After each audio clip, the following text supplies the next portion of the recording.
The Taos hum, a mysterious sonic phenomenon.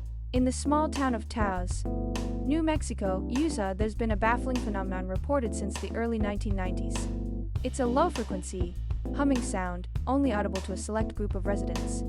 This sound, often referred to as the Taos hum, has generated much speculation due to its unidentified origin. Theories range from underground activities, electronic devices, to even secret military experiments, but a concrete answer has not been found. Investigators have tried to elucidate the sound's source, but they have been unable to pinpoint a definitive cause.